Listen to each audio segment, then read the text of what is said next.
जय हिंद। तो स्वागत है सभी लोगों का फिर से आपका अपना यूट्यूब चैनल, आपका अपना परिवार अध्ययन सागर बाय डीके में। तो चलिए फटाफट शुरू करते हैं। कुछ मोटिवेशनल लाइन देख लेते हैं, उसके बाद क्लास को जो है शुरू करते हैं। आप लोग को देख ले होंगे 1 से 2 वीडियो में जो है आपका क्लास जो है पूरा क्लियर हो जाएगा। तो मोटिवेशनल लाइन दिया गया है और आवाज़ थोड़ा सा जो है ठीक प्रॉपर नहीं जाएगा क्योंकि जैसे तबीयत ठीक नहीं है, ठीक है। फिर भी आप लोग को लिए जैसे सोचते हैं कि क्लास को स्किप नहीं किया जाए, छोड़ा नहीं जाए, क्योंकि चैप्टर को जो और सिलेबस ख़त्म करना है। तो बदल जाओ वक्त के साथ या फिर वक्त बदलना सीखो। बदल जाओ वक्त के साथ या वक्त बदलना सीखो। मजबूरियों को मत कोसो मेरे दोस्त, हर हाल में बस चलना सीखो। देखिए समस्या सभी के पास है, ठीक है। समस्या सभी के पास है, समस्या को मत झेलो और समस्याओं को मत कोसो कि मेरे पास ये समस्या है, ये सुविधा है, ये संसाधन नहीं है, ठीक है। संसाधन नहीं है वही तो मेहनत करता है और समस्या को कोसिए मत, समस्या को जैसे साइड कीजिए और उसमें अपना जैसे समाधान खोजिए, ठीक है। ऐसा संसाधन नहीं हो फिर भी आप मेहनत कीजिए और संसाधन नहीं होने के बाद भी उसमें मेहनत कीजिए, ठीक। संसाधन नहीं रहने का कारण है कि जैसे वहाँ पर मेहनत की काफ़ी आवश्यकता है। तो मेहनत करके संसाधन बनाइए। जहाँ पत्थर माझी क्या किए थे कि पत्थर काट के रास्ता बनाए थे, समझ लीजिए कि मुझे ही समस्या को पार करके आगे जाना है, ठीक है। और समस्या तो पार्ट ऑफ लाइफ है, समस्याओं का आना पार्ट ऑफ लाइफ है और समस्या के खोपड़ी में छेद करना आर्ट ऑफ लाइफ है। तो चलिए क्लास को शुरू करते हैं बिना टाइम गवाते हुए। और जो भी नए भाई बहन होंगे, जो भी नए दोस्त होंगे, वो क्लास को जैसे चैनल को सब्सक्राइब करके नोटिफिकेशन कॉल कर लीजिएगा। नोटिफिकेशन ऑल रहेगा तो आपको जैसे आप तक वीडियो पहुंचाने में और आप तक नोटिफिकेशन पहुंचाने में काफ़ी हेल्पफुल और मदद होगा। और आप मेरा मेहनत को बेकार मत जाने दीजिएगा, उन लोगों तक पहुंचा दीजिए जो भी पढ़ना चाहते हैं, उन लोगों के पास सुविधा नहीं होता, ठीक है। तो कुछ हेल्प कीजिएगा, ठीक है। तो शेयर जरूर कीजिएगा, चैनल को सब्सक्राइब करके नोटिफिकेशन कॉल कर लीजिएगा अपना परिवार को एक सदस्य के तौर पर, ठीक है। तो चलिए आप लोग रेगुलर जुड़ते होंगे तो आप लोग को पता होगा आज हम लोग पढ़ने वाले क्या हैं। तो आज हम लोग पढ़ने वाले हैं 9वां रासायनिक अभिक्रिया कितने प्रकार के होते हैं। रासायनिक अभिक्रिया जो होता है 10 प्रकार के होते हैं, जिनमें से आज रासायनिक अभिक्रिया हो जाएगा, उसके बाद दहन में चलेंगे, ठीक है। काफ़ी इंटरेस्टिंग क्लास होने वाला है। तो चलिए फटाफट शुरू करते हैं। तो ऑक्सीकरण हम लोग को पढ़ना है 9वां नंबर, ऑक्सीकरण जिसको उपचयन भी कहते हैं। इसे रासायनिक अभिक्रिया किसे कहते हैं, ठीक है। तो ऑक्सीकरण या उपचयन रासायनिक अभिक्रिया किसे कहते हैं। अगर आपको ऑक्सीकरण नहीं रहेगा तो उपचयन दे देगा, या अगर उपचयन पूछेगा तो ऑक्सीकरण नहीं रहेगा, ठीक है। तो ऑक्सीकरण या उपचयन रासायनिक अभिक्रिया किसे कहते हैं। तो वैसा रासायनिक अभिक्रिया जिसमें ऑक्सीजन का जुटना, ठीक है, और हाइड्रोजन का टूटना ही ऑक्सीकरण या उपचयन रासायनिक अभिक्रिया कहलाता है। तो आसान और सिंपल भाषा में कह सकते हैं आप लोग कि पूछे क्वेश्चन कि रासायनिक अभिक्रिया क्या है या उपचयन रासायनिक अभिक्रिया क्या है। तो वैसा रासायनिक अभिक्रिया जिसमें ऑक्सीजन का जुटना और हाइड्रोजन का टूटना ही ऑक्सीकरण या उपचयन रासायनिक अभिक्रिया कहलाता है। एकदम साधारण और सिंपल परिभाषा है। तो यहाँ पर देख लीजिए, ऑक्सीकरण अभिक्रिया जिसमें उपचयन भी होगा तो पहला होगा ऑक्सीजन का टूटना, दूसरा होगा हाइड्रोजन का टूटना। तो अपकारक पदार्थ किसे कहते हैं, ठीक है। इतना हो गया। आप आगे जान लेते हैं कि अपकारक पदार्थ किसे कहते हैं। अपकारक पदार्थ होता क्या है, किसको कहते हैं, तभी ना समीकरण भी समझ में आएगा। तो जिस पदार्थ का ऑक्सीकरण उपचयन होता है, जिस पदार्थ का ऑक्सीकरण या उपचयन होता है, जिस पदार्थ का ऑक्सीकरण या उपचयन होता है उसे ही अपकारक या अपकारक पदार्थ कहते हैं। समझ गए आप लोग। जिस समीकरण का जिस पदार्थ का ऑक्सीकरण या उपचयन होता हो उसे ही अपकारक पदार्थ कहते हैं। अब समझ में आ जाएगा कि ऑक्सीकरण या उपचयन किसे कहते हैं, ठीक है। तो यहाँ पर देख लीजिए उदाहरण पहला नंबर है कि carbon plus O2, carbon plus यहाँ पर O2 है। कार्बन प्लस O2 को दोनों को रासायनिक अभिक्रिया कराते हैं तो इसमें क्या होता है, कार्बन प्लस O2 यहाँ पर ऑक्सीकरण हो रहा है। क्या हो रहा है, ऑक्सीकरण हो रहा है। इसमें परिभाषा था कि ऑक्सीकरण किसे कहते हैं। तो ऐसा रासायनिक अभिक्रिया जिसमें ऑक्सीजन का जुड़ना या हाइड्रोजन का निकलना हो। तो इसमें हाइड्रोजन कहीं आप लोग को दिख रहा है, हाइड्रोजन कहीं यहाँ पर हाइड्रोजन नहीं दिख रहा है, लेकिन यहाँ पर ऑक्सीजन दिख रहा है। क्या है, ऑक्सीजन दिख रहा है, यानी कि इसका मतलब ऑक्सीजन जुट रहा है। तो ये क्या हो जाएगा, तो ऑक्सीकरण रासायनिक अभिक्रिया हो जाएगा या उपचयन रासायनिक अभिक्रिया हो जाएगा। तो यहाँ पर हम लिख सकते हैं कि ऑक्सीजन का जुटना, यहाँ पर क्या हो रहा है, यहाँ पर ऑक्सीजन का जुटना हम लिख सकते हैं, ऑक्सीजन जुट रहा है। तो यहाँ लिख सकते हैं कि तो हमको जान लिए हैं कि जिस पदार्थ का ऑक्सीकरण, तो यहाँ पर किसका, इसमें ऑक्सीजन जुट रहा है, कौन सा पदार्थ का जो अपकारक पदार्थ है, तो जिसका ऑक्सीकरण होगा। देखिए यहाँ पर ये क्या कहता है, ये कहता है कि जिस पदार्थ का ऑक्सीकरण या उपचयन होता है उसे ही अपकारक पदार्थ कहते हैं। क्या कहते हैं, ऑक्सीकारक या अपकारक पदार्थ कहते हैं। तो यहाँ पर देख लीजिए, यहाँ पर हम, तो यहाँ पर ऑक्सीजन जुट रहा है तो ऑक्सीकरण हो रहा है, यानी कि ऑक्सीजन का जुटना। यहाँ पर सी जो है सो अपकारक पदार्थ है। ये क्या है, कार्बन, यानी कि ऑक्सीकारक पदार्थ है, इतना लिख लीजिएगा। दूसरा उदाहरण है, आप लोग यहाँ देख लीजिए, S plus sulphur plus oxygen, sulphur plus oxygen जुट रहा है तो सल्फर डाइऑक्साइड हो जाता है। तो यहाँ पर क्या हो रहा है, तो ऑक्सीजन जुट रहा है। यहाँ पर देखिए ये ऑक्सीजन जो है जुट रहा है, हाइड्रोजन का इसमें पुनः है नहीं है, तो ये ऑक्सीजन का जुटना। यहाँ पर कौन सी क्रिया हो रहा है, तो ऑक्सीकरण हो रहा है, यानी कि हाइड्रोजन उसमें रहे, हाइड्रोजन अलग हो जाए इधर आकर प्रतिफल की ओर, ठीक है, प्रोडक्ट की ओर, तो उसमें होगा अवकरण होगा। लेकिन यहाँ पर ऑक्सीकरण जुट रहा है तो यह ऑक्सीकरण क्रिया है। यहाँ पर O2 का जुटना क्या है, यहाँ पर ऑक्सीजन जुट रहा है, तो यहाँ किसका, कौन सा पदार्थ का अवकरण हो रहा है, तो यहाँ पर सल्फर का। तो यहाँ पर लिख सकते हैं कि यहाँ सल्फर का अवकारक पदार्थ है। सल्फर क्या है, अवकारक पदार्थ है। तीसरा नंबर उदाहरण में है कि calcium plus oxygen, calcium plus oxygen में कैल्शियम ऑक्साइड बनाता है, ठीक है, कैल्शियम ऑक्साइड बनाता है। तो यहाँ पर देखिए कि दोनों का संयोजकता क्या होता है, 2 होता है। कैल्शियम का भी संयोजकता 2 होता है, ऑक्सीजन का भी संयोजकता 2 होता है। तो यहाँ पर दोनों का जो संयोजकता 2 होता है तो दोनों का कट जाता है सेम के सेम, इसका वाला ये ले लेगा, इसका वाला संयोजकता ये ले लेगा। संयोजकता का काम क्या होता है कि कोई रासायनिक अभिक्रिया में जैसे अगर जो उसका अदला बदली एक्सचेंज करके, क्या करके, एक्सचेंज उदासीनीकरण में होता है, एक्सचेंज करके एक दूसरा का सामान यानी कि लेकर अपना क्रिया पूरा करता है। तो कैल्शियम और ऑक्सीजन दोनों जैसे रासायनिक अभिक्रिया होता है तो दोनों क्या करता है, अदला बदली करता है और दोनों का संयोजकता सेम होता है, ठीक है। तो यहाँ पर देखिए कि ऑक्सीजन जुट रहा है, यहाँ भी क्या है, तो ऑक्सीजन जुट रहा है, तो यह कैसी क्रिया, तो ऑक्सीकरण क्रिया। यहाँ पर लिख सकते हैं कि यहाँ ऑक्सीजन का जुटना, ठीक है, ऑक्सीजन का जुटना। उसके बाद कौन सा पदार्थ अवकारक है, तो ये कैल्शियम जुट रहा है, ये क्या होगा, तो यहाँ कैल्शियम ऑक्सीकारक पदार्थ है। बस इतना लिख दीजिएगा, ठीक है, 1 से 2 उदाहरण दीजिएगा, कंप्लीट हो जाएगा। आगे यहाँ पर देख लीजिए क्या कहता है, यहाँ पर भी देखिए कैल्शियम ऑक्साइड प्लस HCl जुट रहा है, इसमें हाइड्रोजन कहीं दिख रहा है, तो यहाँ पर हाइड्रोजन देख लीजिए यहाँ, और कोई भी सूत्र के आगे, फार्मूला के आगे हाइड्रोजन दिखे तो उसमें समझिएगा वो अम्ल होगा, और जिस सूत्र के पीछे हाइड्रोजन दिखे, OH दिखे तो वो समझ जाइएगा OH दिखे, ठीक है, OH दिखाई दिया तो समझ जाइएगा भस्म। यहाँ पर देखिए हाइड्रोजन है, तो देख लेते हैं रासायनिक अभिक्रिया, तो हम लोग को पता ही पहला वाला प्लस होता है, खाली गैस हमेशा जैसे सब दिन माइनस होगा। गैस, एक बार गैस को देख लीजिएगा ध्यान से कि गैस इसमें तो नहीं है, तो यहाँ पर देखिए पहला वाला प्लस है, उसके बाद ऑक्सीजन है तो ऑक्सीजन माइनस ही होगा, खाली यहाँ पर रहेगा तो माइनस हो जाएगा। अगर मान के चले शुरुआती में, क्योंकि शुरू वाला तो हम बता दिए हैं कि प्लस वाला चिन्ह होता है, लेकिन अगर मान के चले शुरू में गैस रहेगा तो वहाँ पर माइनस कर दीजिएगा, ठीक है। तो यहाँ वाला प्लस हो जाएगा कैल्शियम ऑक्साइड, और यहाँ पर गैस है ऑक्सीजन और HCl, तो आप लोग समझते हैं। तो प्लस जो है सो माइनस वाला से दोस्ती करता है और माइनस प्लस वाला से दोस्ती करता है, तो कैल्शियम जो है, यह कैल्शियम वो कैल्शियम दोस्ती करेगा Cl से, तो बनाएगा CaCl2 और बच जाएगा बच जाएगा OH, तो OH2 यानी कि जल बना लेगा। तो एक तरफ बना लेगा कैल्शियम क्लोराइड और एक तरफ बना लेगा H2 यानी कि जल।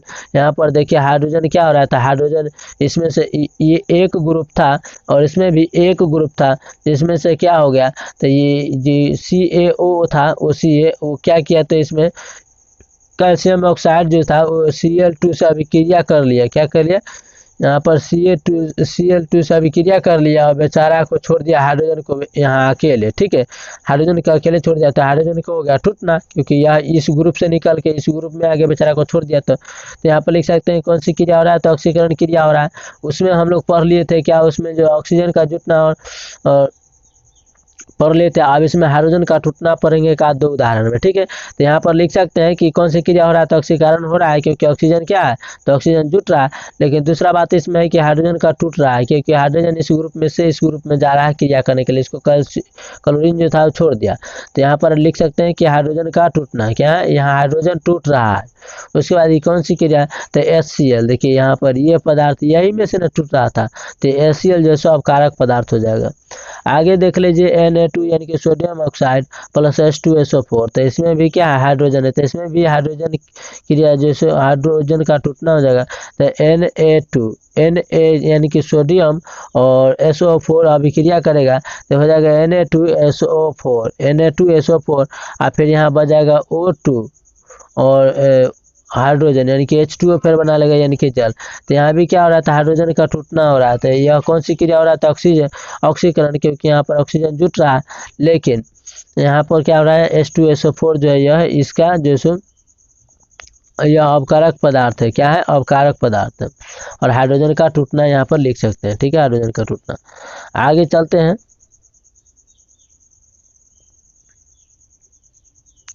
आगे कुछ नोट्स है कि अगर कोई सूत्र में आगे दिख जाए, कोई सूत्र में आगे H दिख जाए, क्या दिख जाए, H दिख जाए, जैसे कि यहाँ पर देखिए H2O ये जल का सूत्र है, लेकिन आगे क्या है, तो H है, तो यह क्या है, अम्ल है।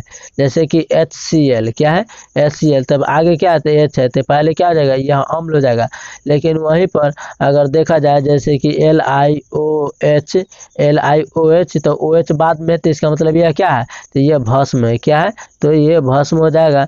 और जैसे में आगे लगा रहेगा H, वो क्या हो जाएगा, तो वो हो जाएगा अम्ल, क्या हो जाएगा, अम्ल हो जाएगा। चलिए यहाँ तक क्लियर हो गया। दूसरा भी वही कहता है कि अगर कोई सूत्र के पीछे OH दिख जाए, क्या दिख जाए, OH दिख जाए, तो वो जाएगा भस्म हो जाएगा। ये याद रख लीजिएगा, अम्ल और भस्म पहचान में काफी इजी होगा। 10वां नंबर में दिया गया दोनों को मिलाकर ही रिडॉक्स अभिक्रिया होता है, ठीक है, आप लोग को पता होगा। आपको दोनों को दोनों बता दिएगा, एक बार अलग अलग करके बता दिया जाए कि ऑक्सीकरण क्या है, अपकरण क्या है, या उपचयन क्या है, तो अपचयन क्या है, ठीक है। तो ऑक्सीकरण वाला को उपचयन कहते हैं, अपकरण वाला को अपचयन कहते हैं। याद कैसे रखेंगे, तो देखिए इसमें भी अ लगल है, तो इसमें भी अ लगल है, तो अ से अपकरण, अ से अपचयन, और उस वाला में याद रख लीजिएगा, ठीक है। तो अपकरण या उपचयन रासायनिक अभिक्रिया किसे कहते हैं, ठीक है। थोड़ा सा पानी पी लेते हैं।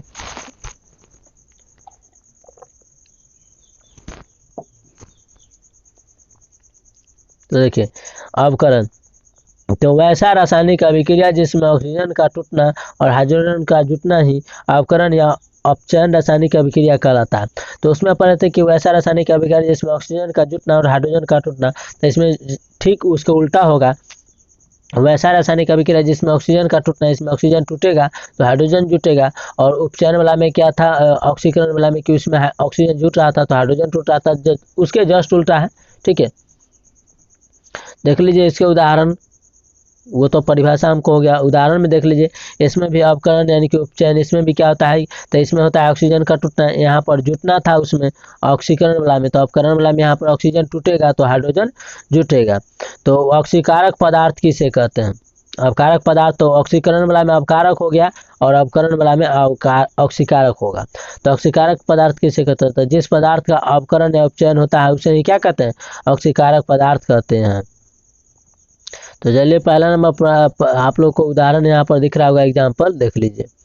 कहता है H2 यानी कि हाइड्रोजन गैस और Cl2 यानी क्लोरीन गैस है, दोनों को जब ज्वाइंट कराते हैं, रासायनिक अभिक्रिया कराते हैं, तो क्या करता है कि हाइड्रोजन जो था वो H2 यानी कि Cl अलग हो गए, क्या हो गया, HCl और H2 और Cl2 को गर्म किया, दोनों को रासायनिक अभिक्रिया किया था, HCl यानी कि हाइड्रोक्लोरिक अम्ल हो गया। और ये क्या है, तो ये अम्ल है क्योंकि आगे क्या लगा रहा है, H लागल है।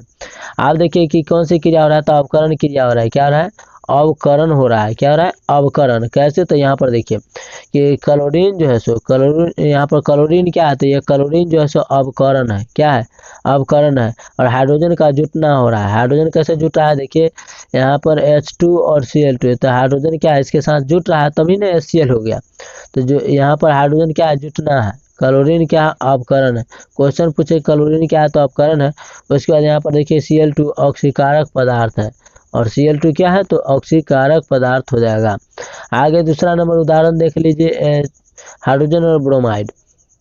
दोनों को रिएक्शन कराने पर, रासायनिक अभिक्रिया कराने पर ब्रोमाइड का अवकरण हो रहा है। किसका हो रहा है? तो यह ब्रोमाइड जो है इसका अवकरण हो रहा है, और हाइड्रोजन यहाँ पर क्या हो रहा है? तो जुट रहा है। हाइड्रोजन यहाँ पर क्या हो रहा है? तो हाइड्रोजन यहाँ पर जुट रहा है। तो यहाँ पर लिख सकते हैं कि ऑक्सीकारक पदार्थ कौन हो जाएगा? तो ब्रोमाइड हो जाएगा। तो यहाँ पर ऑक्सीकारक पदार्थ कौन है? तो ब्रोमाइड है। ठीक है, काफ़ी आसान तरीका से समझाते हैं। आगे नेक्स्ट है, खाली आप लोग सपोर्ट कीजिएगा, शेयर कीजिएगा और सब्सक्राइब कीजिएगा, क्योंकि देखिए ज़्यादा परिवार रहता है तो अच्छा भी रहता है। ठीक है, क्योंकि काम जिम्मेदारी भी बन जाता है, और आप लोग एक्टिव रहते हैं। आप लोग अगर मेहनत का सपोर्ट करते हैं, लाइक करते हैं, कमेंट्स करते हैं पॉजिटिव, तो काफ़ी एक्साइटेड रहता है, खुशी रहता है कि चलिए नहीं, पीछे कुछ जिम्मेवारियां दी गई है, जिम्मेवारियों को पूरा करना होता है। तो और काफ़ी लोगों का जिम्मेदारी कुछ ज़्यादा ही जो है सो आप लोग को मेहनत कराने में काफ़ी सपोर्ट करेगा। आगे देख लीजिए कि Cu+O यानी कि पहला वाला प्लस होगा, दूसरा वाला माइनस होगा। ऑक्सीजन भी है तो माइनस भी होगा, और हाइड्रोजन क्या है? तो ये भी माइनस है। हाइड्रोजन गैस क्या है? तो ये भी माइनस है। तो प्लस वाला दोस्ती करेगा इससे, तो हो जाएगा CuH2, यानी कि Cu और H2 बेचारा इससे जो जल बनाएगा तो बन जाएगा क्या? CuH2 हो जाएगा। इसमें देखिए क्या हो रहा है, तो इसमें भी क्या होता है? Cu का अवकरण हो रहा है। Cu क्या है? अवकरण इसका हो रहा है। ये बेचारा ग्रुप में से छूट रहा है, ये बेचारा एक दूसरे से जुट रहा था। हाइड्रोजन के यहाँ पर क्या हो रहा है? तो हाइड्रोजन के यहाँ पर जुटना हो रहा है, और ऑक्सीजन का टूटना हो रहा है। तो Cu क्या है? तो Cu अवकरण है। ये Cu क्या है? अवकरण है, क्योंकि इसके साथ आना पड़ रहा है, ग्रुप छोड़ रहा है, लेकिन ये तो जैसे के तैसे है। और यहाँ पर देखिए कि Cu ऑक्सीकारक पदार्थ हो जाएगा। क्या हो जाएगा? Cu ऑक्सीकारक पदार्थ हो जाएगा, यानी कि जिस ग्रुप में से टूट कर जाना पड़ता है उस समझ जाइए कि उसका टूटना हो रहा है। आगे zinc oxide plus carbon. Zinc oxide plus carbon में क्या है? जिंक का अवकरण हो रहा है। क्या हो रहा है? देखिए ये जैसे के तैसे, लेकिन इसको ग्रुप में से छोड़ना पड़ रहा है। तो इसमें ऑक्सीजन का तो पहला नंबर तो यहाँ पर Zn जो है सो C के साथ जो है सो अभिक्रिया कर लेगा, तो बन जाएगा Zn, और उसके बाद हो जाएगा CO2 हो जाएगा। तो यहाँ पर देख लीजिए कि Zn जो है सो अवकरण है। क्या है? तो Zn मेरा अवकरण हो जाएगा। उसके बाद देख लीजिए कि ऑक्सीजन बेचारा टूट रहा है, क्योंकि इस ग्रुप में से इसको साथ आना आता है, तो हो जाएगा CO2। क्या हो जाएगा? CO2। तो यहाँ पर लिख सकते हैं कि O2 का, यानी कि ऑक्सीजन का टूटना, और यहाँ पर Zn, तो Zn फरका है, यहाँ पर Zn नहीं फरका है। तो Zn फरका है, तो इसको लिख सकते हैं कि यहाँ पर जिंक ऑक्साइड जो है ऑक्सीकारक पदार्थ है। क्या है? जिंक ऑक्साइड ऑक्सीकारक पदार्थ है। आगे इसमें भी नोट्स करके कुछ दिया गया है कि जिसमें ऑक्सीजन लगा हो उसे ऑक्सीकारक, और जिसमें ऑक्सीजन नहीं लगा हो उसे अवकारक पदार्थ कहते हैं। तो आपको ये भी ऑप्शन में छांटना है, ऑप्शन जो ऑब्जेक्टिव टिक करना हो तो आप ऐसे भी लगा सकते हैं कि जिस फार्मूला में या जिस सूत्र में ऑक्सीजन लगा हो, ओ लगा हो, उसे ऑक्सीकारक कहेंगे। जिसमें ओ नहीं लगा हो कि उसे क्या कहेंगे? तो उसे अवकारक कहते हैं। काफ़ी आप लोग के लिए जैसे मेहनत करते हैं, ठीक है, काफ़ी अब 2 बार 3 बार जैसे काफ़ी पढ़ने के बाद निकालना पड़ता है फार्मूला में से ही। फार्मूला को 2 बार 3 बार बनाते हैं कि कैसे मेरा रसगुल्ला को खोपड़ी में जैसे घुसेगा। ठीक है, आगे देख लेते हैं। तो दोनों को मिलाकर क्या आता है? तो दोनों ऑक्सीकरण और अवकरण दोनों रासायनिक क्रिया को क्या कहते हैं? तो रेडॉक्स अभिक्रिया भी कहते हैं। क्वेश्चन पूछा जाएगा कि रेडॉक्स अभिक्रिया किसे कहते हैं? तो वैसा रासायनिक अभिक्रिया जिसमें ऑक्सीकरण हो और अवकरण भी हो, उसे क्या कहते हैं? तो रेडॉक्स अभिक्रिया कहते हैं। तो देख लीजिए यहाँ पर परिभाषा में भी वही होगा। तो वैसा रासायनिक अभिक्रिया जिसमें ऑक्सीकरण और अवकारक हो, ठीक है, ऑक्सीकरण और अवकरण दोनों हो, उसे ही क्या कहते हैं? रेडॉक्स अभिक्रिया कहते हैं। उदाहरण में देख लीजिए आप दोनों को, दोनों तो काफी इसमें जो इसको ध्यान से देखिएगा, ठीक है, काफी जो है जटिल है, यानी कि कॉम्प्लेक्स है थोड़ा सा। तो इसको थोड़ा सा ध्यान से देख लीजिएगा। जिसके Cu कॉपर ऑक्साइड और प्लस H2O। तो यहाँ पर देख लीजिए क्या क्या इसमें दोनों देखना होगा कि किसमें हाइड्रोजन का जुटना हो रहा है या ऑक्सीजन का जुटना हो रहा है। कौन हाइड्रोजन जुटेगा तो ऑक्सीजन टूटेगा, ऑक्सीजन जुटेगा तो हाइड्रोजन टूटेगा। देखिएगा ध्यान से। तो यहाँ पर देखिए Cu है और इधर हाइड्रोजन है।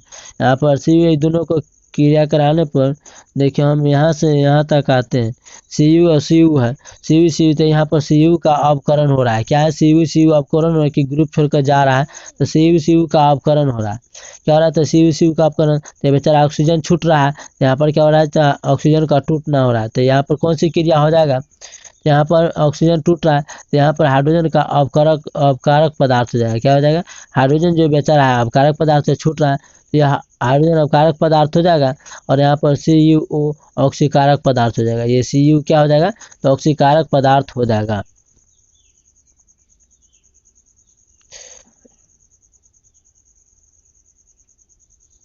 यहाँ पर देख लीजिए दूसरा उदाहरण में कि Cu यानी कि Zn यानी कि जिंक ऑक्साइड प्लस कार्बन दे दिया है।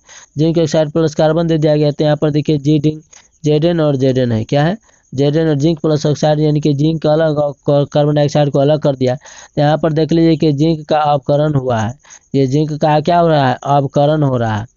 जिंक का अपकरण हो रहा है और ऑक्सीजन क्या हो रहा है? ऑक्सीजन का यहाँ पर टूटना हो रहा है। क्या हो रहा है? टूट रहा है। देखिए ऑक्सीजन को छोड़कर ये दोनों एक साथ जा रहा है तो ऑक्सीजन का अपकरण हो रहा है यानी कि जिंक का अपकरण और ऑक्सीजन टूट रहा है और जिंक ऑक्साइड का ऑक्सीकारक पदार्थ है। जिंक ऑक्साइड क्या है? ऑक्सीकारक पदार्थ है क्योंकि ये जैसे कि तैसे है दूसरा वाला, लेकिन इसमें से कभी कोई इधर जा रहा है, कोई अकेले छूट जा रहा है। ठीक है, तो जिंक ऑक्साइड का ऑक्सीकारक पदार्थ यानी कि जिंक और दोनों को मिलाकर देखिए और आगे ऊपर देख लीजिए। फिर उसके बाद है कार्बन और प्लस CO2। कार्बन और प्लस CO2 तो ये कार्बन इसके पास आएगा तो यहाँ पर C जैसे कार्बन क्या अपकारक पदार्थ है, यहाँ C का ऑक्सीकरण हो रहा है और O2 यहाँ पर जुट रहा है। देखिए यहाँ पर O है इसमें और इसमें नहीं है तो O2 इसमें क्या है? इस जाकर इसमें जुट रहा है। तो यहाँ पर देख लीजिए क्या हो रहा है? तो ऑक्सीजन जुट रहा है तो ये दोनों रासायनिक अभिक्रिया को मिलाकर क्या कहते हैं? तो रेडॉक्स अभिक्रिया कहते हैं। क्या कहते हैं? रेडॉक्स अभिक्रिया कहते हैं। चलिए और एग्जाम्पल देख लीजिए, एक नहीं तो 2 एग्जाम्पल से भी आप लोग का जैसे समझ में आ जाएगा। आप यहाँ पर देख सकते हैं तीसरा उदाहरण ले लिए H2S plus Cl2। H2S plus Cl2 ले लिए हैं, हाइड्रोजन सल्फाइड और क्लोरीन ले लिए। यहाँ पर H देख लीजिए, हाइड्रोजन सल्फाइड दोनों को बनाने पर हमारा HCl प्राप्त होता है, प्लस में S अलग होता है। तो S और S का क्या हो रहा है? तो यहाँ S का ऑक्सीकरण हो रहा है। क्या हो रहा है? ऑक्सीकरण हो रहा है। उसके बाद इसमें ऑक्सीजन नहीं है तो ये अपने से बता सकते हैं कि कौन सा क्या है? तो यह अवकारक पदार्थ है। क्या है? अवकारक। इसमें वो कहीं दिख ही नहीं रहा है। यहाँ पर देखिए कि वो क्या बोला था ऊपर नोट्स में, यहाँ पर नोट्स में कहता है, यहाँ देख लीजिए, इसमें कहता है कि जिसमें ऑक्सीजन लगा हो उसे ऑक्सीकारक और जिसमें ओ नहीं लगा रहा है उसे अवकारक कहते हैं। तो यहाँ पर देखिए ऑक्सीकारक इसमें है, इसमें ओ कहीं दिख रहा है, इसमें ओ कहीं नहीं दिख रहा है तो ऑक्सीकारक पदार्थ तो होगा नहीं। तो जैसे कि देखिए H2 प्लस S और Cl2, तो यहाँ पर S और S मिलकर जो क्या हो रहा है? यहाँ S का ऑक्सीकारक हुआ है। क्या है? ऑक्सीकारक हुआ है क्योंकि इसमें O नहीं लगा हुआ है। और यहाँ पर देख लीजिए कि यहाँ पर हाइड्रोजन का टूटना, देखिए S बेचारा यहाँ से यहाँ निकल के चला गया तो ये बेचारा हाइड्रोजन अकेले बच गया, तो हाइड्रोजन बेचारा टूट गया, निकल गया बाहर। ठीक है, तो हाइड्रोजन का टूटना यहाँ पर लिख सकते हैं। उसके बाद कह सकते हैं कि H2S जो अवकारक पदार्थ है, ये क्या है? अवकारक पदार्थ है। Cl2 क्या है? तो ऑक्सीकारक पदार्थ, ये Cl2 ऑक्सीकारक पदार्थ हो जाएगा। आगे देख लीजिए चौथा नंबर उदाहरण, H2 प्लस O2 यानी कि ये दोनों ये भी गैस है, ये भी गैस है, हाइड्रोजन भी गैस है, ऑक्सीजन भी गैस है। यहाँ पर देख लीजिए पहले इसकी जाकर दोनों में से कोई को पहले समझ सकते हैं, कोई बना सकते हैं। तो H2S है, तो यहाँ पर देख लीजिए H2O है, H2 है। यहाँ पर देखिए इसमें H है, इसमें भी H है, इसमें ऑक्सीजन नहीं है तो इसमें ऑक्सीजन नहीं है, इसमें ऑक्सीजन है। ठीक है, तो यहाँ पर तो पहला तो अम्ल हो जाएगा क्योंकि आगे H लगा हुआ है, ये भी पहचान सकते हैं। एक से अधिक ऑब्जेक्टिव क्लियर हो जाएगा इसी से। तो H यहाँ से यहाँ जा रहा है तो H का क्या रहा? तो अवकारक पदार्थ है। H2 क्या है? H2 हमारा अवकारक पदार्थ है। ऑक्सीजन का जुटना, यहाँ पर देखिए ऑक्सीजन है, इससे जुट रहा है तो यहाँ पर ऑक्सीजन का जुटना, हाइड्रोजन का ऑक्सीकरण हुआ है। हाइड्रोजन यहाँ से लेकर यहाँ आया तो यह हाइड्रोजन का ऑक्सीकरण हुआ। फिर दूसरा में देख लेते हैं कि O2 और O2 यानी कि O2 का अपकरण हो रहा है। जैसे कि यहाँ पर हाइड्रोजन का ऑक्सीकरण हुआ था तो यहाँ पर O2 का ऑक्सीकरण हो रहा है क्योंकि इसमें और इसमें क्या हो रहा है? तो इसमें ऑक्सीकरण हुआ है। क्या हो रहा है? ऑक्सीकरण हुआ है। और इसमें ऑक्सीजन को देख रहे हैं तो अवकरण हो रहा है, उल्टा हो जाता है। ऑक्सीकरण वाला अपचयन वाला में ऑक्सीकरण और उपचयन वाला में अवकरण। तो यहाँ पर O2 एक साथ मिल रहा है, तो यहाँ पर O2 का ऑक्सीकरण हो रहा है, ऑक्सीजन भी जुट रहा है, तो यहाँ हाइड्रोजन एक मतलब टूट रहा है, बेचारा हाइड्रोजन छूट रहा है ना, हाइड्रोजन टूट रहा है और ऑक्सीजन का जुट रहा है। तो यहाँ पर लिख सकते हैं कि O2, यह O2 जो क्या है, तो ऑक्सीकारक पदार्थ है। क्या है? ऑक्सीकारक पदार्थ है। आगे है दैनिक जीवन में ऑक्सीकरण अवकरण के प्रभाव। ऑक्सीकरण और अवकरण के हमारे दैनिक जीवन में यानी कि डेली के लाइफ में क्या उसका प्रभाव है, क्या इफेक्ट है, उसके बारे में जान लेते हैं।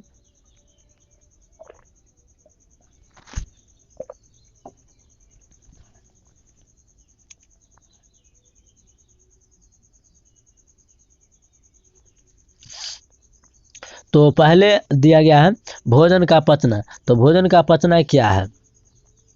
ठीक है, भोजन का पचना क्या है? तो यहाँ पर देख लेते हैं दैनिक जीवन में ऑक्सीकरण एवं अवकरण का क्या प्रभाव है, क्या इफेक्ट है, क्या रोल है, क्या भूमिका है। ठीक है, तो यहाँ पर देख लीजिए भोजन का पचना दिया गया है। तो हम लोग को पता है, हम लोग जानते हैं कि भोजन में चावल, आलू, ब्रेड आदि मुख्यतः कार्बोहाइड्रेट होता है। तो भोजन में क्या होता है कि चावल, आलू, ब्रेड, आलू, दाल, ये सब क्या होता है कि हमारे भोजन में मुख्यतः होता है और यह कार्बोहाइड्रेट होता है। इसमें क्या होता है? मुख्यतः कार्बोहाइड्रेट ये सभी में पाया जाता है। तो पाचन क्रिया में जब हम लोग का पाचन हो रहा होता है तो उस समय यह स्टार्च जो है पॉलीसैकेराइड्स ये में अपघटित होकर, अपघटित मतलब टूट कर ग्लूकोज बना लेता है। क्या बना लेता है? ग्लूकोज बना लेता है। इस फार्मूला के माध्यम से भी समझेंगे। ठीक है, ग्लूकोज बना लेता है जो हमारे जीवन की कोशिकाओं में उपस्थित ऑक्सीजन श्वसन से प्राप्त होता है। ऑक्सीजन क्या होता है? हमें सांस लेने से प्राप्त होता है। तो ऑक्सीजन श्वसन से प्राप्त होता है, ऑक्सीजन श्वसन से प्राप्त होता है,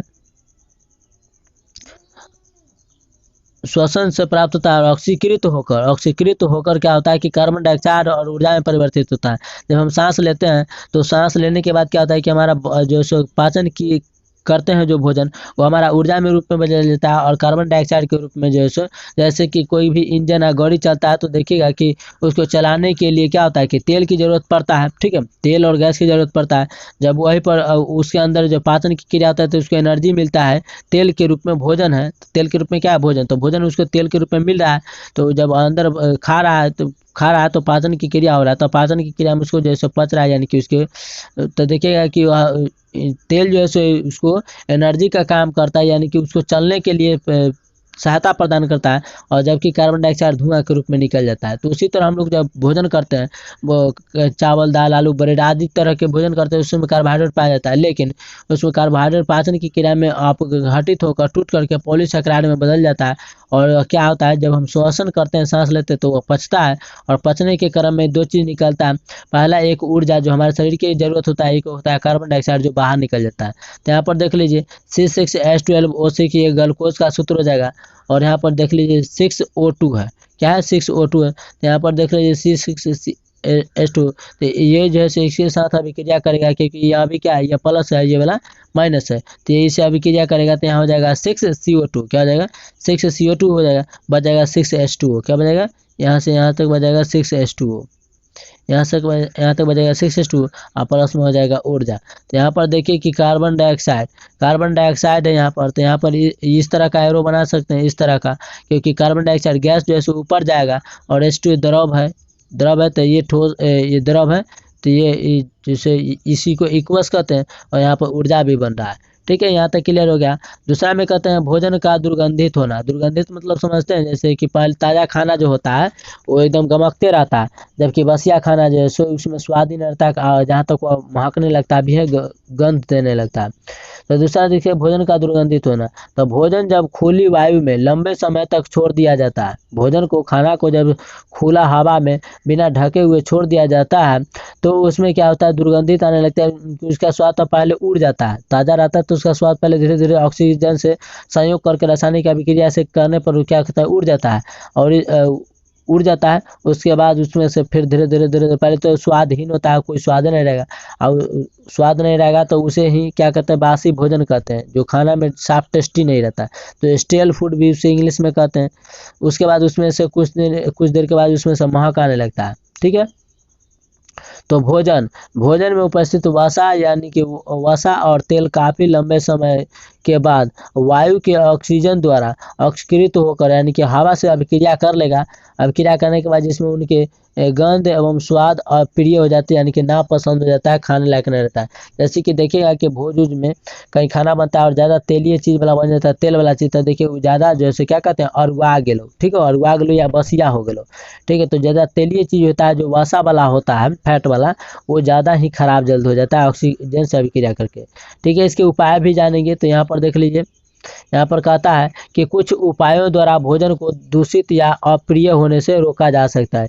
यानी कि दुनिया में समस्या है तो समस्या का समाधान है, लेकिन आप ढूंढिएगा तब ना। तो ना संघर्ष ना तकलीफ तो खाक मजाजी में बड़े बड़े तूफान थम जाते हैं जब आग लगा कुछ करने का सीने में।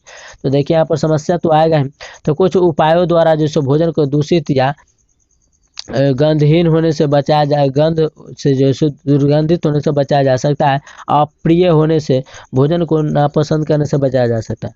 पहला है कि वसायुक्त भोजन में एक विशेष प्रकार का पदार्थ होता है जिसे सिट्रिक अम्ल या लेसिथिन होता है। भोजन में क्या होता है, तो भोजन में एक विशेष प्रकार का पदार्थ सिट्रिक अम्ल या लेसिथिन होता है जिसे एंटीऑक्सीडेंट कहते हैं। क्या कहते हैं, एंटीऑक्सीडेंट कहते हैं। क्वेश्चन पूछा जाएगा कि वसा युक्त भोजन में एक विशेष प्रकार का पदार्थ होता है जो सिट्रिक अम्ल और लेसिथिन होता है, उसे क्या कहते हैं, तो उसे कहते हैं एंटीऑक्सीडेंट। क्या कहते हैं, एंटीऑक्सीडेंट कहते हैं। या क्वेश्चन पूछा जाएगा कि भोजन में कौन सा भोजन वसा युक्त भोजन में कोई विशेष प्रकार के कौन से पदार्थ होते हैं, तो सिट्रिक अम्ल दे देगा और नहीं तो लेसिथिन दे देगा। तो आप लोग ध्यान से देखिए, कहते हैं इसको भोजन में मिला देने में भोजन का ऑक्सीकरण रुक जाता है। यानी कि भोजन ऑक्सीडेंट को मिला देने से क्या होता है कि भोजन जो रासायनिक अभिक्रिया नहीं कर पाता है, जिसके कारण भोजन जल्द खराब नहीं होता है। ये तो हो गया पहला तरीका। दूसरा तरीका आप लोग देख लीजिए, घरेलू नुस्खा भी है। तो इसमें देखिए कि घरों में भोजन को रेफ्रिजरेटर में रखकर, जिन लोगों के पास रेफ्रिजरेटर होगा वो घरों में अपना देखते होंगे कि रेफ्रिजरेटर में भोजन को रख देते हैं, फिर उसे ऑक्सीकरण को कम किया जा सकता है। इनके ऑक्सीकरण धीमे धीमे खराब हो गया कि जल्दी उसमें रेफ्रिजरेटर में रख देते हैं तो भोजन जल्द खराब नहीं होता।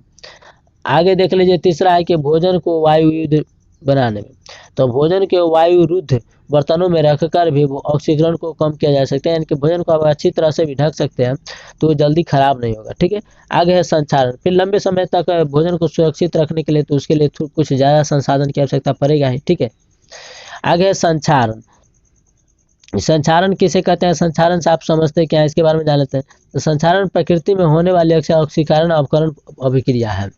तो क्वेश्चन पूछेगा संचारण क्या है, संचारण से क्या समझते हैं, प्रकृति में वातावरण में होने वाली एक ऑक्सीकरण या अवकरण रासायनिक अभिक्रिया है। इतना लिख लीजिएगा, आपको 2 नंबर मिल जाएगा। आगे देख लीजिए, दहन की क्रिया किसे कहते हैं या दहन क्रिया क्या होता है या दहन होता है क्या। तो हमारे दैनिक जीवन में दहन की कई क्रियाएं होती है। हमारे दैनिक जीवन में दहन की क्रिया कई तरह की होती है। उसमें से पहला है ज्वलन के रूप में, ठीक है, ज्वलन के रूप में। तो दहन मतलब क्या होता है, जलना होता है। क्या होता है, जलना। तो चलिए उसके बारे में जान लेते हैं। तो जलावन के रूप में लकड़ी, कोयला, केरोसिन, द्रवित पेट्रोलियम में। तो दहन होता है क्या है, तो किसी पदार्थ के ऑक्सीकरण में जलने पर ऊष्मा और प्रकाश उत्पन्न होते हैं। जलने की इस क्रिया को क्या कहते हैं, तो दहन कहते हैं। क्या कहते हैं, तो हमारे दैनिक जीवन में दहन की कई क्रियाएं होती है, ठीक है। तो इस दहन की क्रिया समझ गए कि हमारे दैनिक जीवन में क्या होता है कि कई तरह की क्रियाएं होती हैं। पहला नंबर उदाहरण में देख लीजिए कि जलावन के रूप में क्या होता है कि लकड़ी। तो जलना मतलब क्या होता है, दहन होता है। तो लकड़ी, कोयला, केरोसिन तेल यानी कि मटिया तेल, द्रवित पेट्रोलियम गैस, एलपीजी आदि का उपयोग होता है। एलपीजी का कभी कभी फुल फॉर्म पूछ लिया जाता है पूरा नाम, तो लिक्विफाइड पेट्रोलियम गैस होता है, ठीक है। आगे इन सभी पदार्थों के जलने में ऑक्सीकरण अवकरण को ही अभिक्रियाएं होती है। इन सभी पदार्थों के जलने में ऑक्सीकरण अवकरण की अभिक्रियाएं होती है। क्वेश्चन पूछा जाएगा कि लकड़ी, कोयला, पेट्रोलियम, केरोसिन, ये सब को जलने में क्या होता है, इन सभी में ऑक्सीकरण या ऑक्सीकरण अभिक्रिया होती है। आगे दहन और ज्वाला किसे कहते हैं, इसके बारे में जान लेते हैं। कंबशन एंड फ्लेम, ठीक है। यहाँ पर देख लेते हैं। तो दहन पहला नंबर तो आता है कि दहन किसे कहते हैं, उसके बाद फिर पढ़ेंगे ज्वाला के बारे में पढ़ेंगे। तो दहन किसे कहते हैं, किसी पदार्थ के ऑक्सीजन में जलने पर ऊष्मा और प्रकाश उत्पन्न होते हैं। उत्पन्न होते हैं तो इसी को क्या कहते हैं, जलने की इस क्रिया को क्या कहते हैं, तो दहन कहते हैं। तो वैसा पदार्थ जो ऑक्सीजन में जलने पर ऊष्मा और प्रकाश उत्पन्न करते हैं उसे ही क्या कहते हैं, तो दहन कहते हैं। क्या कहते हैं, दहन। तो कोई भी चीज़ को जलने के लिए क्या ऑक्सीजन चाहिए ही, इतना तो पता है। फिर भी एक कुछ ऐसे भी पदार्थ होते हैं जो बिना ऑक्सीजन के भी जलना शुरू कर देते हैं। आप अगर विश्वास नहीं होगा तो आप एक कागज़ को जलाइए और उसको लोटा या गिलास से ढक दीजिएगा और देखिएगा कि पूरा प्रॉपर तरीके से नहीं जलेगा, और जितना जलता रहेगा उतना ही जलकर बंद हो जाता है। ठीक है, ये आप प्रक्रिया अपना सकते हैं। तो यहाँ पर आप लोग देख सकते हैं दहन की परिभाषा हो गई। आगे चलते हैं, इसके उदाहरण में आप लोग को ज़्यादा समझ में आएगा। जैसे कि कार्बन को वायु में जलाने पर सल्फर डाइऑक्साइड बनाता है और इसमें ऊष्मा और प्रकाश की निकलता है। जब हम कार्बन को जलाते हैं तो देखिए आप प्रैक्टिकली समझ सकते हैं कि अगर कोई भी चीज़ को हम जलाते हैं तो जलाते समय क्या होगा, वहाँ पर गर्मी पैदा होगा, तो उसी को कहते हैं ऊष्मा। उसके बाद जलेगा तो अपना तो जलेगा तो लाइट छोड़ेगा ही, प्रकाश आएगा ही, तो दोनों होगा ही, गर्मी आएगा, प्रकाश यानी कि लाइट देगा, कोई भी चीज़ जलेगा। तो आगे दूसरा नंबर उदाहरण देख लीजिए। दूसरा में कहता है कि वायु में गंधक यानी सल्फर को जलाने पर, यानी कि हवा की उपस्थिति में सल्फर को जलाने पर सल्फर डाइऑक्साइड बनाता है तथा ऊष्मा और प्रकाश उत्पन्न होता है। तो ये भी समझ गए होंगे कि कोई भी चीज़ को जलाएंगे तो दो चीज़ तो निकलेगा ही, प्रकाश तो निकलेगा, लाइट देगा ही, और क्या होगा, ऊष्मा भी तो निकलेगा ही, गर्मी पैदा करेगा। तो ये हो गया सल्फर मेरा, और O2 के साथ अभिक्रिया किया तो सल्फर डाइऑक्साइड हो गया, तो ऊष्मा निकलेगा। जब जलेगा तो क्या होगा, जलेगा तो ऊष्मा निकलेगा ही, प्रकाश निकलेगा ही, लाइट निकलेगा ही।